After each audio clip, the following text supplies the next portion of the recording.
Hello everyone, Dr. Foley. I wanted to demonstrate density in a few different ways here. I'm just using some objects we all have in our homes. I have some salt from my water softener that I've added to some water.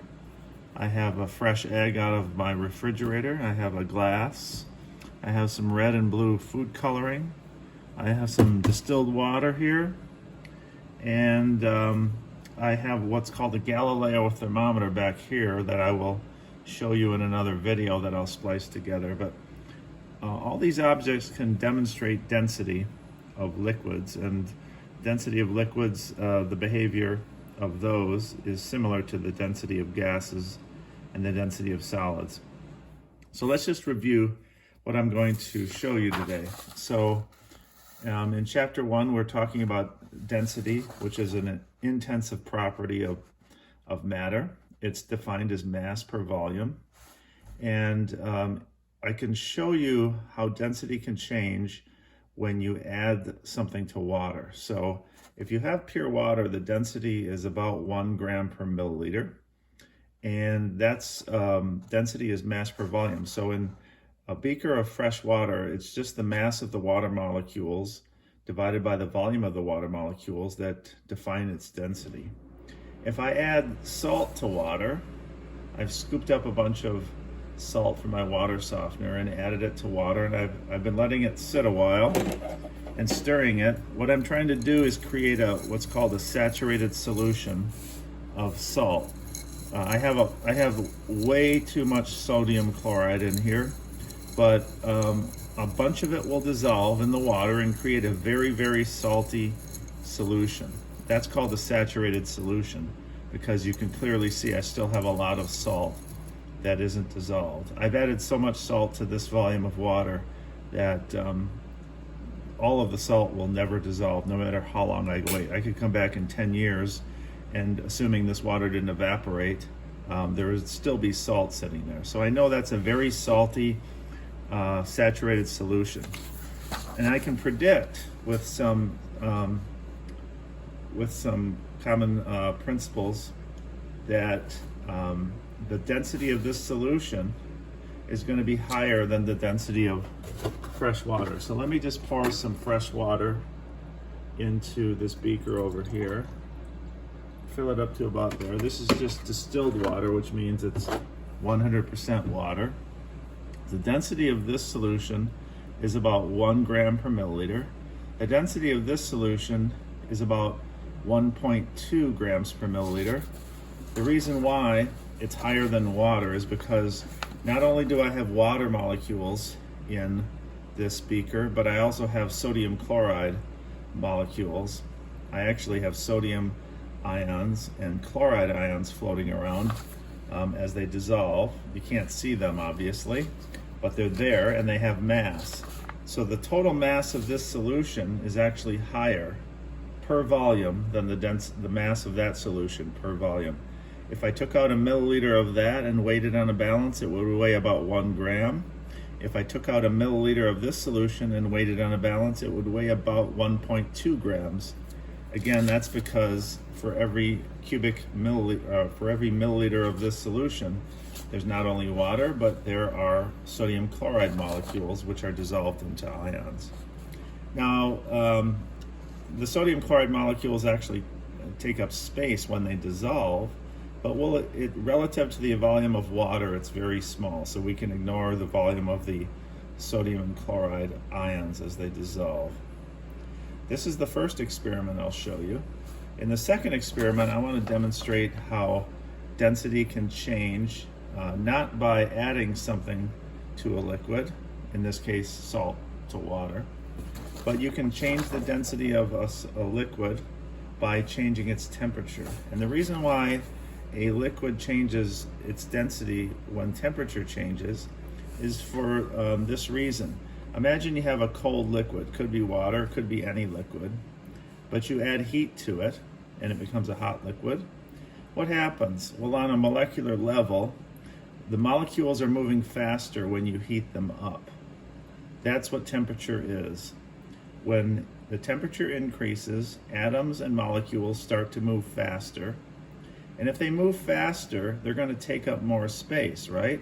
They're going to be bouncing off of each other at a much higher frequency when they're at a high temperature versus when they're at a low temperature. So when you have a hot liquid, the molecules are moving much faster than they are in a cold liquid.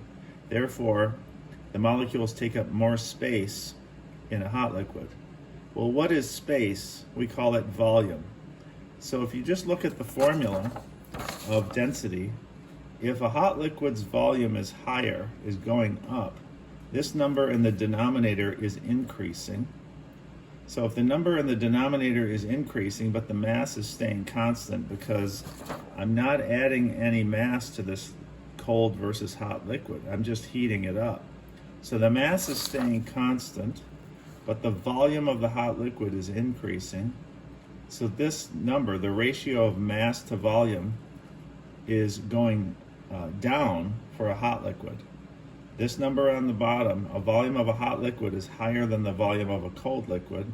Therefore, the density of a hot liquid is lower than the density of a cold liquid. That's very important, especially in the ocean with cold water currents and hot water currents. And you can actually see this if you look at if you ever heat water up in a microwave, you can kind of see the convection of the hot water and cold water mixing. You can see the heat being transferred as the hot and cold water mix together. And that's how this Galileo thermometer works, and I'll show you that a little bit later.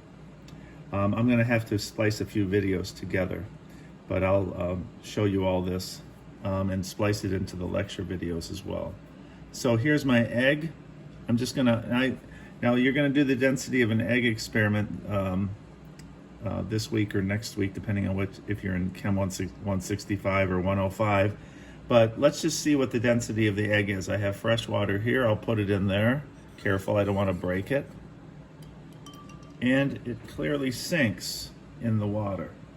So therefore I can say that the density of the egg is greater than the density of the water. So I know the density of this egg is more than 1 gram per milliliter. Well, how can I make it float? I can make it float. So what I'm going to do is I'm going to pour this salt water into this tall glass here. I have some paper towels on the table here in case it gets messy. Now, I didn't filter this, so it's going to be a little cloudy, but it's a very salty solution. I want to add a little bit more. That's probably a little bit more. There we go. Now, just for visualizing it a little better, I'll add some red food coloring to this. 1 drop might be enough. Let's just see how 1 drop does.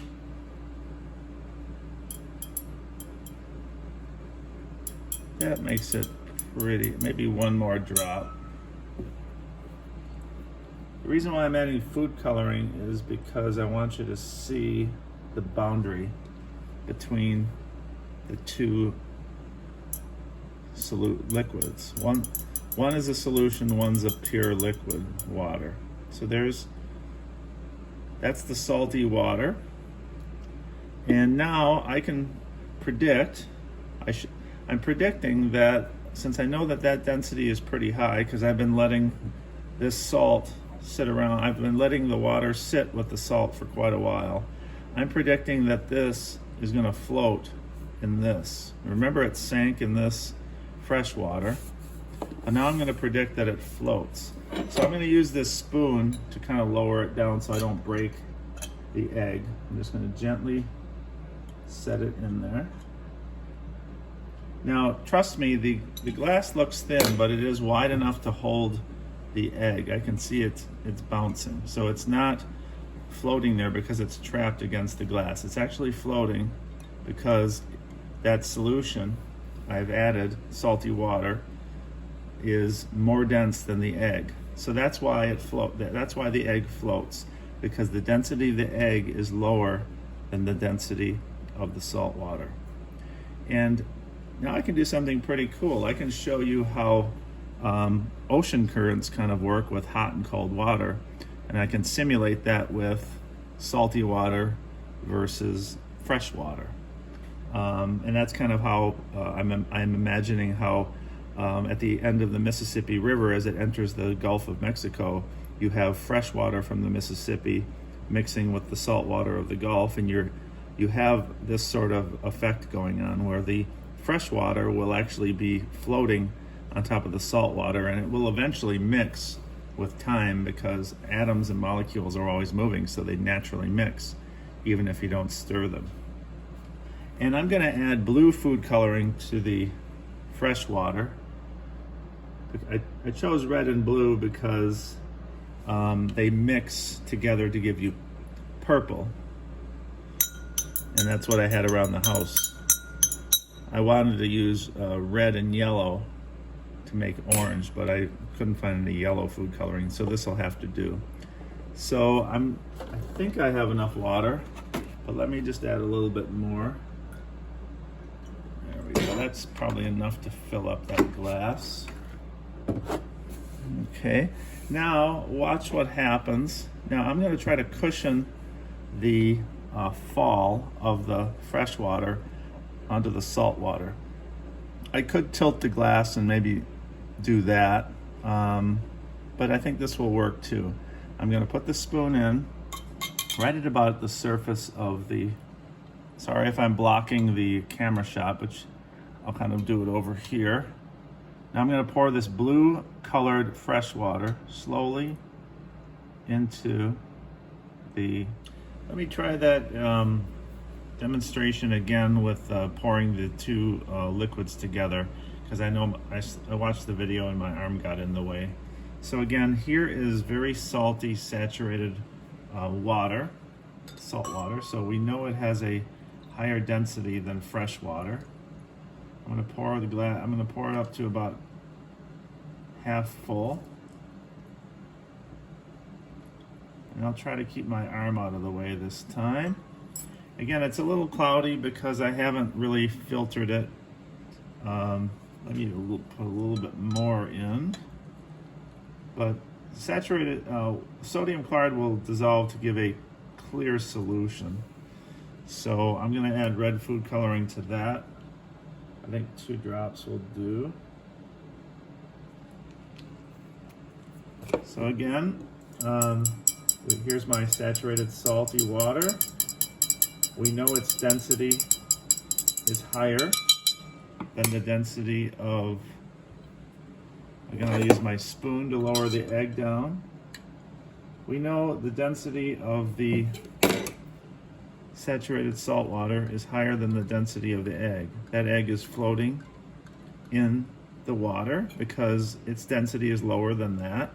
Just like you can float better in Salt Lake in Utah, or other salty water bodies around the world, because your body's about density of 1 gram per mil, because we're mostly water, and then you can float in salty water better than you can in a freshwater lake. So now let me stand up and see if I can stand out of the way a little bit here. I'll pour blue colored fresh water carefully onto the salt water. It's kind of messy, but I got paper towels down. And you can see that the blue fresh water is floating on top of the salty water. There we go. I've done this demonstration with a golf ball. Any object will do. An egg is good because it's mostly water and its density is just a little bit higher than fresh water. So really we have fresh water with a density of 1 gram per milliliter. We have saturated salty water with a density of about 1.2 gram per milliliter, and the egg is about, I'm guessing, just a little bit more than 1, because remember earlier in the video I showed you that a fresh an egg sinks in fresh water. And even if I push down on it,